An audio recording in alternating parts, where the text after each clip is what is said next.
Oranges. The very word is touched with romance. For over 1,000 years, oranges have been the symbol of tropical luxury and abundance. And long before the first authentic historical reference to citrus fruits, the golden apples in the Garden of Hesperides were mentioned in Greek mythology. During this long history, oranges have spread throughout the semi-tropical world. They flourish in China, in India, and in storied Arabia. Their waxy blossoms perfume the air of Spain, of Italy, and of Palestine. Orange trees carpet the valleys of California and the broad plains of tropical Brazil.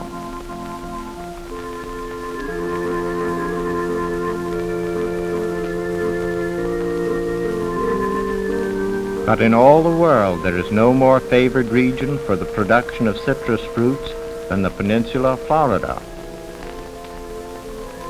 Projecting from the mainland of the United States like a huge thumb, Florida is bathed in the frost-defying warm waters of the Gulf Stream. The mild climate and rich soil have encouraged the growth of a great citrus industry in the central and southern parts of the state. In the very heart of the Florida citrus belt is a county named, appropriately, Orange County. It is a lovely land of rolling hills covered with orange groves and studded with 1,000 clear blue lakes.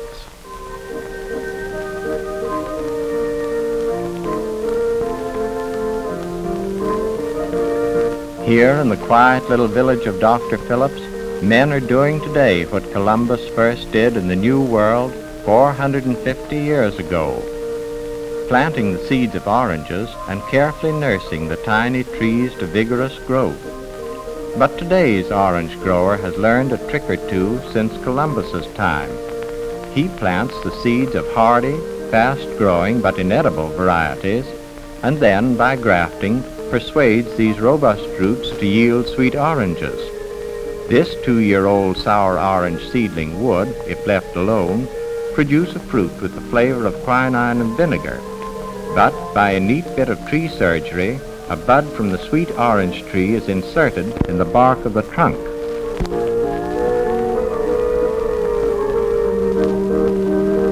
A wrapping of waxed tape protects against the entrance of water.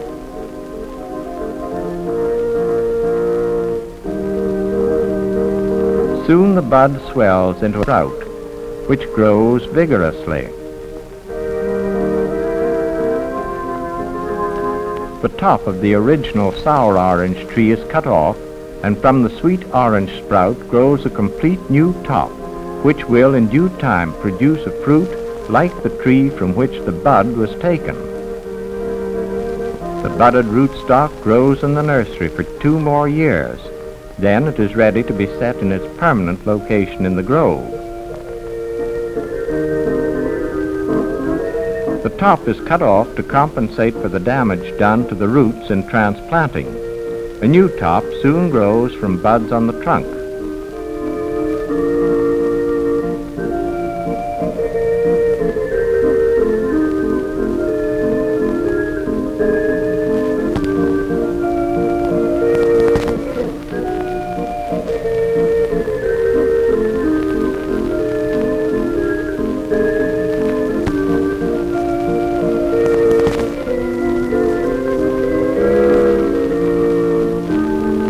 The young trees are set in parallel lines in ground which has been cleared.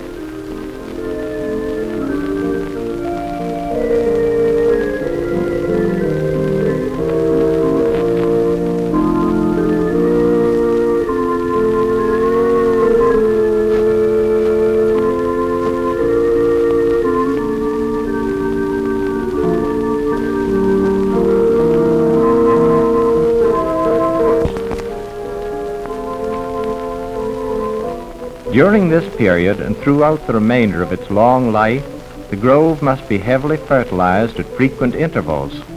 Orange trees are heavy feeders and quickly exhaust the fertility of even the finest soils.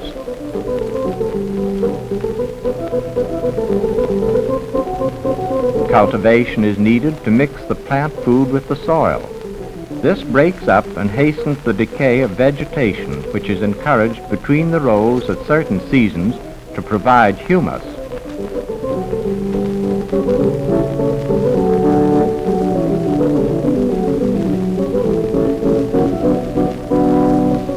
Does it surprise you to learn that even in Florida, orange groves are sometimes irrigated?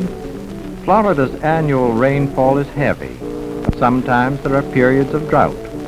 During these periods, far-sighted and well-equipped growers pump water from the nearby lakes to keep the trees and fruit in perfect condition.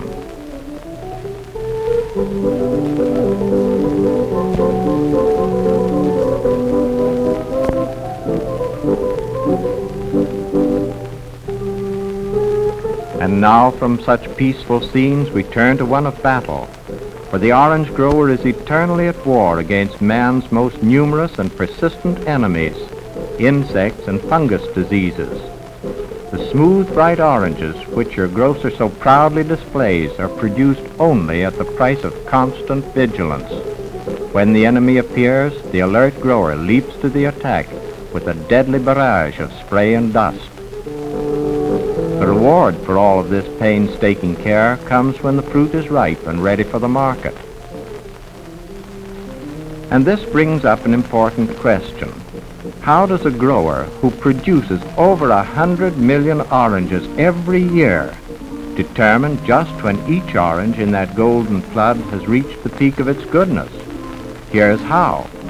When casual sampling indicates that the fruit is ready to eat, a field laboratory is quickly set up right in the grove. Then representative samples are picked and the juice is extracted.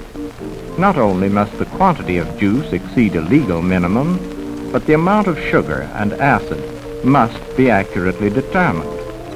Inspectors stationed in each house by the state of Florida will repeat these same tests before permitting any fruit to be shipped. But the field testers of this careful grower are checking, not for minimum requirements, but for maximum flavor and ripeness.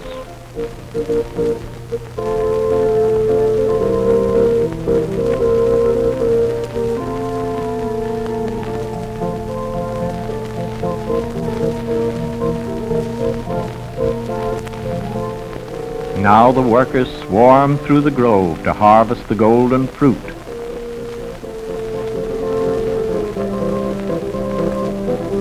Notice how carefully each orange is clipped from the branch and laid in the picking bag.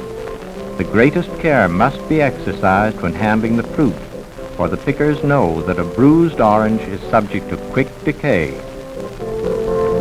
Tangerines are handled in exactly the same way as oranges. Surprise, the only spot in the Western Hemisphere where tangerines are grown.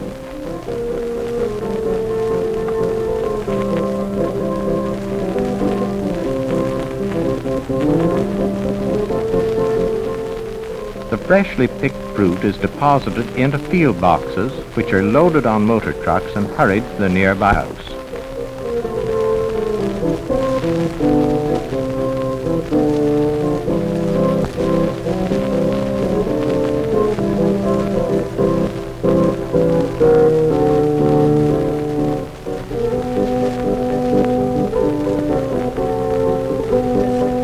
Rearing its huge bulk high above the surrounding groves, this giant packing house of Dr. Phillips, Florida, can prepare 20 carloads of oranges, grapefruit, and tangerines in a single day.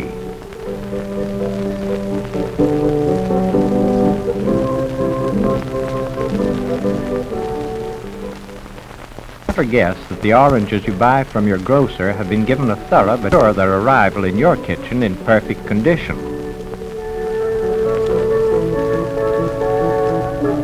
First, the dirt is loosened by soaking.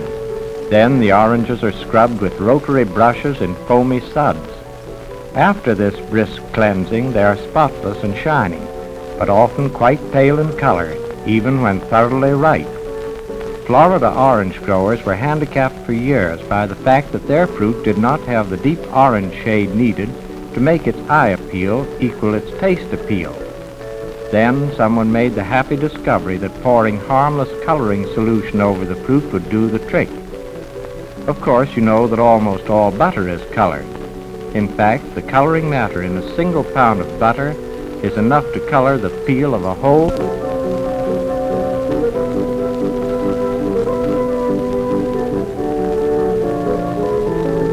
Just look at the difference it makes. Here's another interesting fact.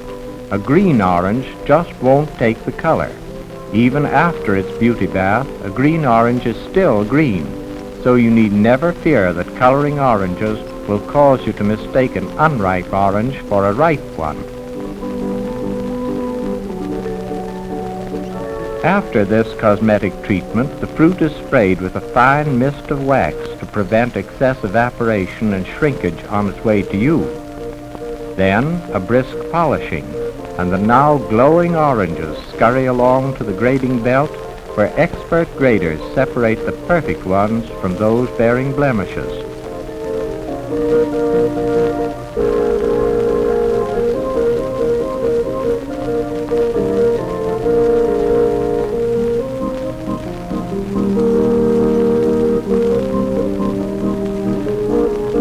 Now on each golden peel is proudly stamped the brand name, so that the buyer of this prime fruit can identify it on sight when he returns for more.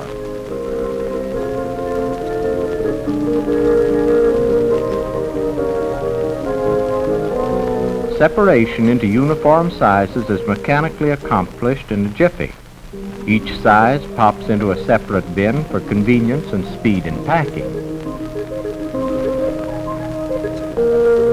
And now expert girls pack the fruit into boxes.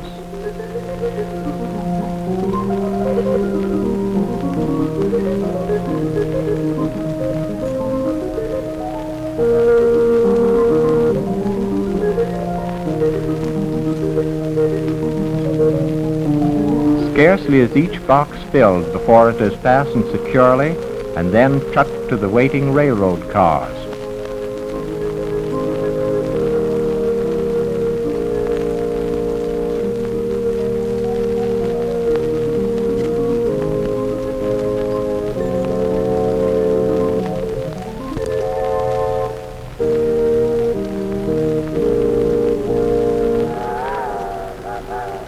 Here's one day's production of Dr. Phillips alone, heading north, perhaps to your hometown, bringing oranges to balance the over-refined American diet, bringing the precious vitamin C which your children need for healthy, normal growth, bringing calcium and phosphorus for sound bones and teeth and tissues.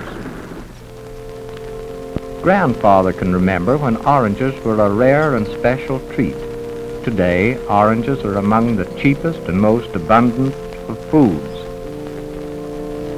In this modern food store, oranges are being sold as they should be, by the pound.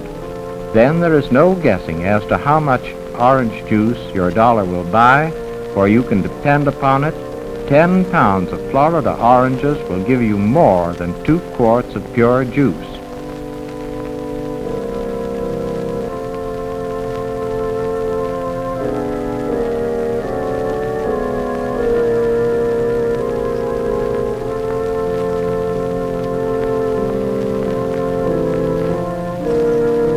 For convenience, you can also buy orange juice in cans.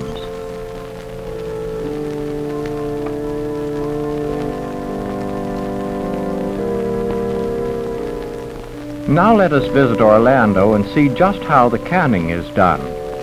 This charming city with its 33 lakes, luxuriant tropical foliage, and general air of spick and spanness is justly famous as one of America's most beautiful cities. Here in the springtime, the flame vine spreads its sheet of gold.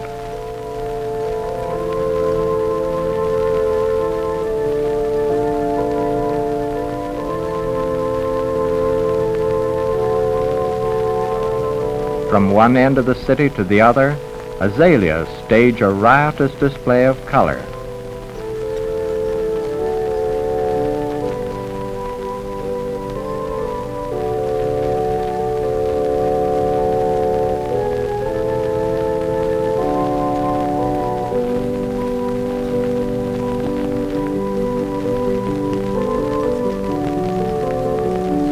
Orlando's sister city, Winter Park, is a community of unique charm. It is the home of Rollins College, which boasts a campus of rare architectural unity and beauty.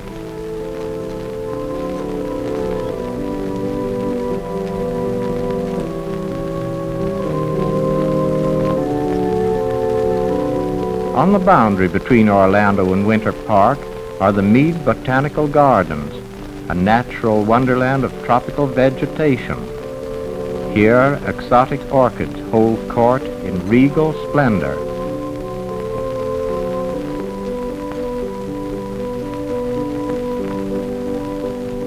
Hello, there's a truckload of ripe oranges going to the cannery. Let's follow along.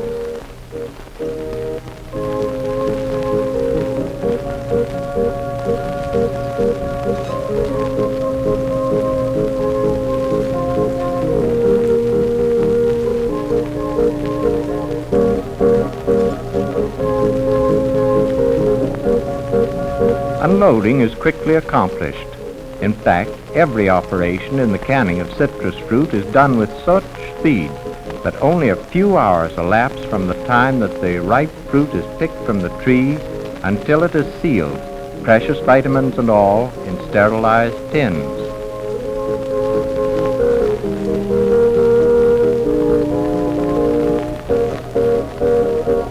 Inside the cannery, our oranges are washed and scrubbed until their tender peel fairly glows.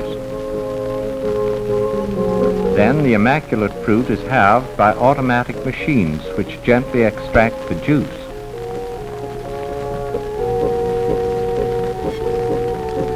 It takes but a moment to fill one of these stainless steel tanks. Each batch of juice is swiftly analyzed by a waiting chemist. In the most modern plants, like this one, dextrose sugar is added to standardize and enhance the flavor. Dextrose is a natural sugar, which is one of the chief fuel sources of the body. Hence, it amplifies the already high food value of orange and grapefruit juices.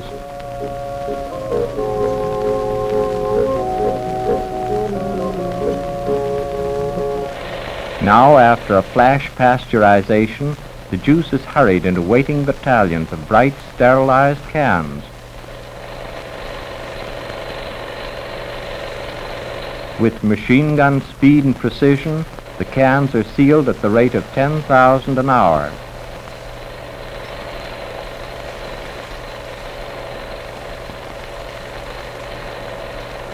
Then they are chilled in tanks of cold water. Let's look in on the preparation of grapefruit for canning. First, the grapefruit is immersed in water just under the boiling point for 2 or 3 minutes to loosen the peel. Then, 2 quick cuts with a sharp knife, and removing it now becomes almost as easy as peeling a banana. Try it sometime.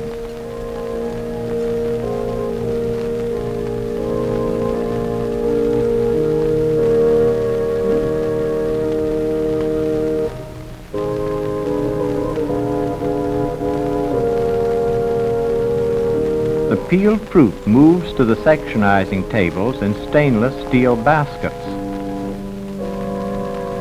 Here, expert girls carefully separate the sections, at the same time removing the seeds.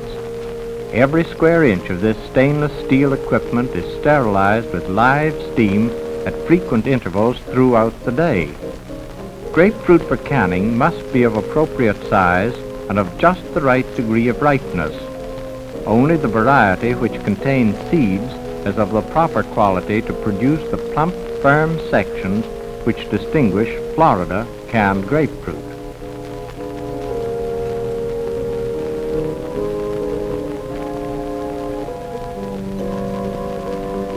Sterilizing heat is applied in the form of steam, with temperatures carefully regulated by automatic controls.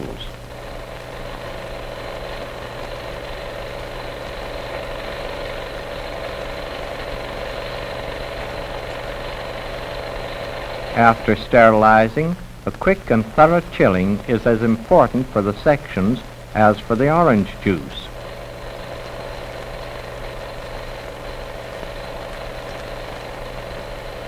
When cool, the cans are conveyed to the labeling machine.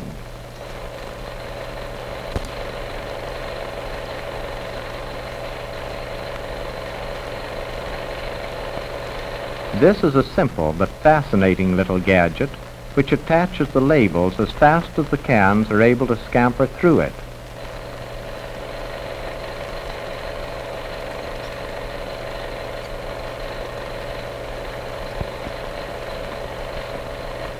A few years ago, Florida oranges and grapefruit were available at their best for only about 8 months of the year. Today, these health-giving fruits and their juices, captured in cans at the moment of ripe perfection, are stowed away in handy cases for convenient use during every season.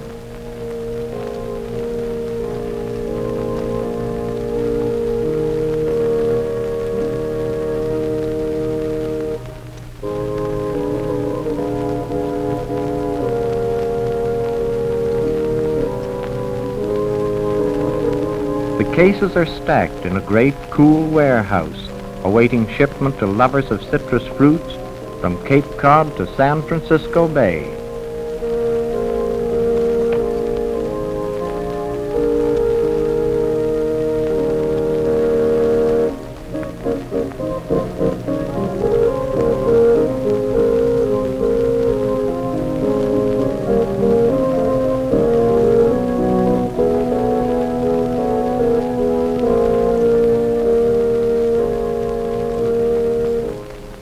Whether freshly extracted from nature's protective peel or taken from a convenient tin, citrus fruits add zest and color and health values to every mealtime.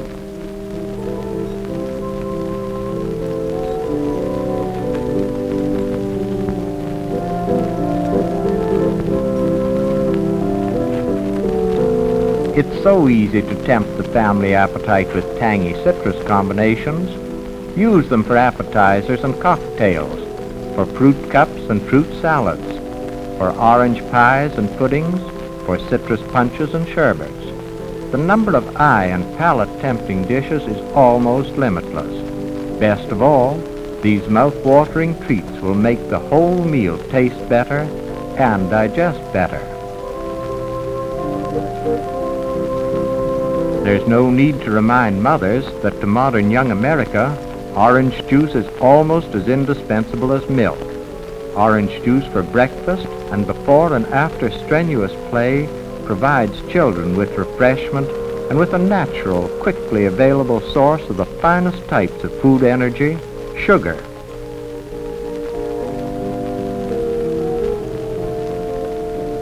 Like this sturdy young man, most children are eager for more.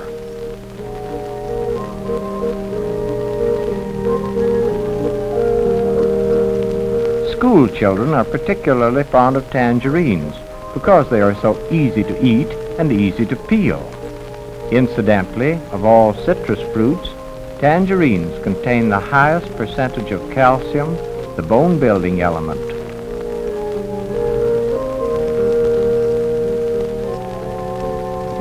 That's good.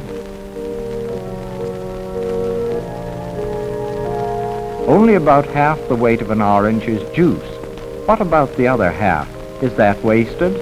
Not at all. The essential oil of orange is extracted from the peel for use in flavoring extracts, and Milady's perfume often contains a dash of it.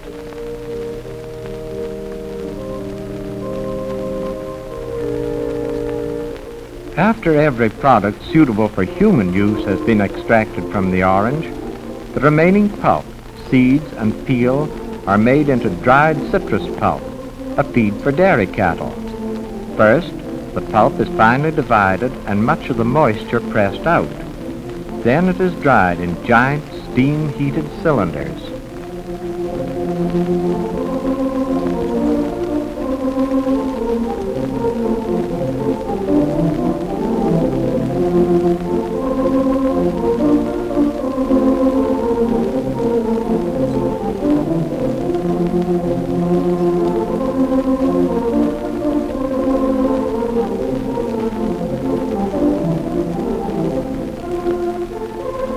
The finished product looks much like bran as it comes warm and fragrant from the kilns.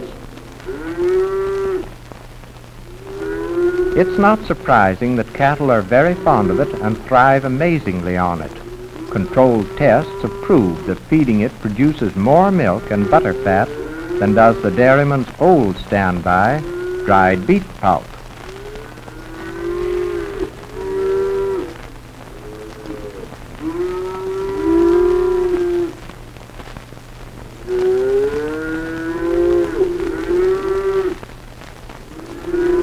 And now, as we leave the land of oranges for our own firesides, it is pleasant to remember that no matter where our homes may be, Florida citrus or citrus juice are never further away than the corner food store. Grandfather's Christmas treat has become the daily necessity of modern diets. Well, here's Health Deal.